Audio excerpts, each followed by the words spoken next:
Welcome back to the Deep Dive. We're here again to stack those sources, cut through all the noise, and really give you the targeted intelligence you need fast. Yeah, absolutely. And hey, if you're tuning in right now, maybe from Santa Ana College, juggling that fire prevention textbook, maybe grabbing a coffee between classes, we see you. We do. And a special shout out to Professor Freeman's intermediate class. You know who you are, Professor Freeman, the OG fire prevention geek himself. Couldn't have said it better. And he gives us our mission right up front, doesn't he? That quote is perfect for today. We are learning for a living, not a test. Exactly. That's our framework. So today we're diving deep into 40 years of U.S. fire safety trends, basically from 1980 onwards. And we're using the NFPA Fire and Life Safety Ecosystem as our guide. Right. That ecosystem model is key. It's got, 8 parts? Everything from government responsibility, codes, standards, to having a skilled workforce, and importantly, investment in safety. Yeah, it's holistic. We're going to use it to see, which parts of this fire safety machine are working well and maybe where things are getting jammed up. Where the gaps are. Okay, let's get into it. But first... All right. Got to lighten the mood before we hit the heavy data. Okay, ready? What's a smoke alarm's favorite kind of music? Oh, no. Is it? Is it the heavy beep one again? It's got to be. Anything with a heavy beep gets them going every time. Okay, I walked right into that. So let's jump into the core paradox here, because it really sets the stage. Yeah, do it. So the big picture looks great, right? Huge success story, overall fires, overall fire deaths, way down since 1980. Like the 2018 numbers are roughly half what they were. Which is fantastic. I mean, a real credit to everyone involved in prevention and codes over the decades. Yeah. But there's always a but, isn't there? There is, and it's a scary one. Get this. Statistically, if a fire does get reported in a home today, the people inside are actually more likely to die than they were 40 years ago. Wow. Say that again. More likely to die now, even with all the progress. Yeah. It sounds counterintuitive, but it's tied to how things burn now. It's not that the codes are wrong. It's that our homes, our furniture, it's all changed. Is synthetics, plastics, engineered wood. Right, the fuel load. Right. And modern construction methods, too, sometimes. Exactly. And the result is flashover. When everything in the room ignites almost at once, happens incredibly fast now. So that escape time window. Yeah. It's just slammed shut. We used to talk about maybe 30 minutes with old legacy furnishings. And now we're talking maybe 3 to 5 minutes, sometimes even less. Like under 3 minutes isn't unheard of. That's terrifying. That changes everything for escape planning, for response. It puts immense pressure on the first few minutes. Detection, alarm, getting out immediately. If that doesn't happen, the system, in a way, has already failed the occupants in that specific incident. Okay. Well, that makes our first section even more critical then. Let's talk about where things have worked spectacularly well. The blueprint for success, you called it. Technology and mandated codes. Yes. The NFPA data is super clear on this.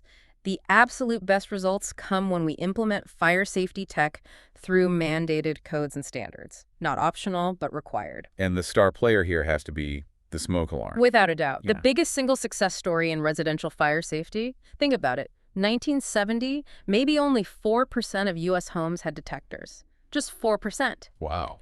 Then, thanks to massive public education campaigns, building code changes, by 1999, that number was like 95, 97%, huge jump. That's a massive win for the informed public and government responsibility parts of that ecosystem and the impact on survival. It's significant. Risk of dying in a reported home fire, 55% lower if you had at least one working smoke alarm compared to none. Okay, but you emphasized working. That brings in the human factor again, right? Bingo. This is where investment in safety, even just remembering to change a battery, comes in. Look at hardwired alarms versus battery only. Hardwired operated correctly 94% of the time in fires. Pretty reliable. Yeah. Very. Battery powered, only 82%. That 12-point difference. That's often dead batteries, missing batteries, maybe painted over units. It's maintenance. It's compliance. That's a really crucial point. Okay, let's use that idea and look at another case study. Apartments versus single-family homes. This really shows the power of codes. Yeah, this is fascinating. Apartments, high-rises, they generally fall under much stricter codes.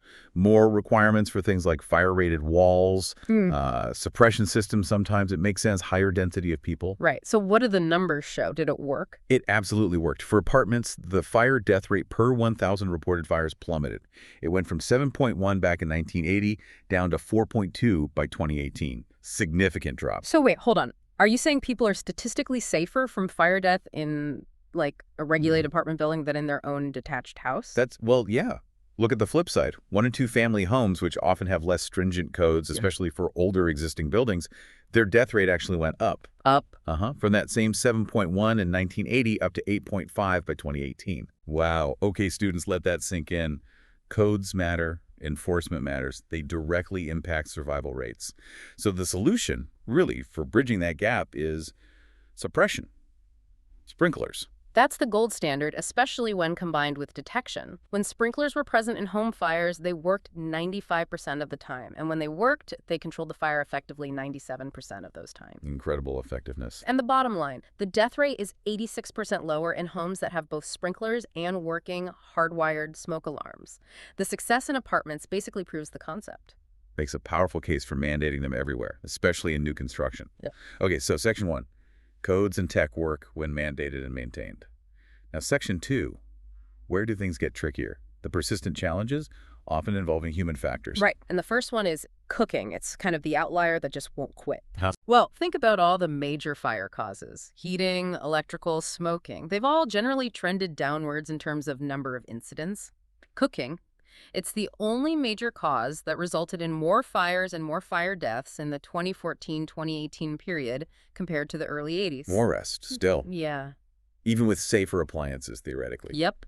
It's the #1 cause of home fires and home fire injuries now. The percentage of home fires started by cooking basically doubled, a bit more actually, between 1980 and 2018. What's driving that? Is it just people not paying attention? That's the biggest piece of the puzzle. Unintended cooking is the leading specific cause. People get distracted, walk away, you know how it is. But there's an interesting equipment angle, too. Oh, yeah. Electric coil ranges. They're involved in something like 80% of cooktop fires, even though only about 60% of homes have them. They seem to be disproportionately risky compared to, say, smooth tops or gas. Huh. So that points towards needing better reference standards for those appliances, perhaps. Exactly. And thankfully, work is underway on that. But the behavior part, that's still a huge challenge for the informed public piece of the ecosystem. Okay, another challenge area. We've done a great job, relatively speaking, protecting young kids from fire death. Yeah. Phenomenal success there, yeah. Deaths among children under 5 dropped dramatically over this period. Huge public health win. But that success story kind of falls apart when we look at the other end of the age spectrum. Older adults. It does, and it's pretty sobering. There's been tragically little improvement in the death toll for older adults, people 65 and over. How bad is it? Well, back in 1980, about 18% of home fire deaths were among older adults. By 2018, that percentage had literally doubled to 36%. 36%? Wow. So they're twice as likely to be the victim now compared to 4 decades ago. What's going on there? It's a tough mix of factors. You've got increasing age often comes with mobility issues, maybe slower reaction times that impacts preparedness. Then more older adults live alone now. Right, I saw that stat. Something like 32% of households headed by someone 65 plus are single person. Exactly. So there's no one else there potentially to help or call 911 that affects emergency response. And critically, older adults are more likely to live in older housing stock. Which might not have the latest smoke alarms or sprinklers, or maybe wiring hasn't been updated. Less investment in safety over the years? Precisely. It's a convergence of risks hitting a vulnerable population. Okay, let's shift to another behavioral issue. Smoking. That's always been a major killer, hasn't it? Yeah, for most of the last 40 years, smoking materials were the leading cause of home fire deaths, even if not the leading cause of fires overall. But there's actually been a huge success story here, too. Oh, how so? Product standards. Specifically, fire-safe cigarettes, or FSCs. Reduced ignition propensity cigarettes. They're designed to be less likely to start a fire if left unattended. I remember when those became mandatory everywhere. Yep, required in all 50 states by 2012. That, plus ongoing public health efforts reducing smoking rates overall. It resulted in a massive 77% drop in the number of home fires started by smoking materials since 1980. 77% drop in fires? That's amazing. Hitting. But I sense another but coming. You sense correctly. While the number of fires plummeted, the danger per fire went way up. The death rate per 1,000 reported smoking fires in 2018 was 64% higher than in 1980. So fewer smoking fires, but the ones that happen are much, much deadlier now. Why? It comes back to that flashover point. Modern furniture, upholstered chairs, sofas, mattresses. They're packed with synthetic materials derived from petroleum. So they ignite faster and burn hotter from a dropped cigarette. Exponentially faster and hotter. What might have been a slow, smoldering fire years ago, giving you lots of time, can now become a fully involved room fire in just minutes. It's that same rapid-fire growth problem we talked about earlier. Okay, so we've seen tech successes, and we've seen how human behavior and changing environments create these persistent challenges. Let's zoom out again. Section 3, systemic gaps and emerging threats. Where does the whole system sometimes fail? Well, a big area is often the interplay between code compliance, actually following the rules, and investment in safety, especially when we look at really tragic large-scale events. Like those awful nightclub fires we hear about. Exactly. Think about incidents like Happy Land or the Station nightclub fire, or more recently, the Ghost Ship warehouse fire. Catastrophes with multiple deaths, often 10 or more. And when investigators dig in, what do they usually find? Is it that the codes weren't good enough? Not usually, no. The codes covering things like exits, occupancy limits, sprinklers in assembly spaces, they're often already on the books. The failure is usually in enforcement of those codes. So blocked exits, maybe overcrowding, sprinklers that were turned off or never installed. Common factors, unfortunately. Sometimes it's poor maintenance, but often it comes down to a deliberate lack of investment in safety. Cutting corners to save money, essentially prioritizing profit over protecting the public. And this is where you, the students listening, come in, right? As future inspectors, plans examiners, fire marshals. Absolutely. Your role in enforcing those codes, in making sure that investment in safety happens before a tragedy, it's absolutely critical. You are that check, that balance in the system. You have to have the knowledge and, frankly, the conviction to stand firm on safety requirements. That's a huge responsibility. Okay, besides compliance failures, what's the big emerging threat that's stressing this whole system? It's got to be wildfire. Specifically, fire in the wildland-urban interface, the WUI, where development pushes into forests and wildlands. Yeah, we see those devastating fires on the news constantly now. It feels different from traditional structure firefighting. It is different, and it's becoming the dominant type of fire, causing catastrophic losses, both lives and property. Get this. 7 of the 10 costliest fires in U.S. history, adjusted for inflation, were WI fires. 7 out of 10. That's staggering. And we're building more homes there, right? Rapidly. Between 1990 and 2010, something like 43% of all new houses were built in the WI. We're putting flammable structures filled with those fast-burning modern contents right into areas prone to large-scale fire. And are these fires mostly natural, like lightning? Actually, no. About 97% of WI fires that threaten homes are human-caused. Accidental ignitions, debris burning, sometimes arson. So the informed public piece is huge here, as is government responsibility for land use planning. So it's a structure problem meeting a wildland problem. How does that stress the response side? Immensely. Traditional structure firefighting tactics don't always apply. The scale is enormous, conditions change rapidly, resources get stretched thin very quickly. It tests every part of preparedness and emergency response. And are fire departments equipped for this shift? The data shows some serious gaps.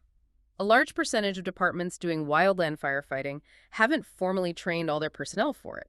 Many lack enough specialized wildland personal protective equipment, PPE. The skilled workforce component is playing catch-up in a big way. Okay, WI is a massive challenge. Yeah. Any other future stress points we need to keep an eye on? Where the system might be lagging? Definitely. New technologies always bring new challenges. Lithium-ion batteries are a big one right now. They're everywhere. Phones, laptops, e-bikes, scooters. And they could fail pretty spectacularly, right? Thermal runaway. Exactly. We need updated reference standards for these products, for charging systems, and also way more public education on safe use and disposal. Another area is the push for energy efficiency and sustainability. How does that connect to fire safety? Well, new building materials, insulation, exterior cladding, they might be great for energy savings, but we have to ensure their fire performance is understood and addressed early in development. Fire safety can't be an afterthought when trying out new green building techniques. It has to be integrated from the start. Right. Okay, so let's try to pull this all together. 40 years of trends, successes, failures. What's the main takeaway for our fire tech students? I think the core lesson is that fire safety isn't just about having smoke alarms or just having good codes or just having firefighters. It's a system. It's that whole NFPA ecosystem. All the pieces have to work together. You can't just focus on one cog in the machine. Exactly. You need the right codes, yes, but you also need them enforced. You need the tech, like alarms and sprinklers, but people need to maintain them and know how to react. You need a skilled workforce, Yeah. public education, investment, all of it. Ignoring one part weakens the whole thing. Makes sense. So looking ahead, we need to keep pushing for mandatory sprinklers and detection, especially in homes. We need new strategies for those stubborn problems like cooking fires and protecting older adults. And we absolutely have to adapt the entire system codes, training, planning, public awareness to face the reality of the WUI. That's probably the biggest adaptation challenge right now. Got it. Okay. Well, before we wrap up with the final thought, you know what time it is. Ah, right. Okay, let me see. I wanted to tell a joke about my fire extinguisher. Yeah. But my delivery was just too dry. Oh, boy. Okay, that's appropriately terrible. Let that be our transition then. What's the final provocation, the big thought for these students to take away? I think it's this. The NFPA ecosystem, it's not static. It has to evolve constantly. And right now, the biggest challenge for your generation entering the field is making sure the investment in safety and the skilled workforce pieces catch up. Catch up to what? Catch up to the reality of these high-risk areas, the speed of modern fires, the specific dangers of cooking, the vulnerability of older adults, and the overwhelming scale of the WI. Your job isn't just knowing the code book. It's finding ways to close those gaps, to make that system work better, to ensure everyone gets more than just 3 minutes. That's the mission. A critical mission. And there's no better way to end than by echoing Professor Freeman one last time. We are learning for a living, not a test. Keep that front and center. Good luck with your studies, stay safe, and thanks for joining us for the Deep Dive.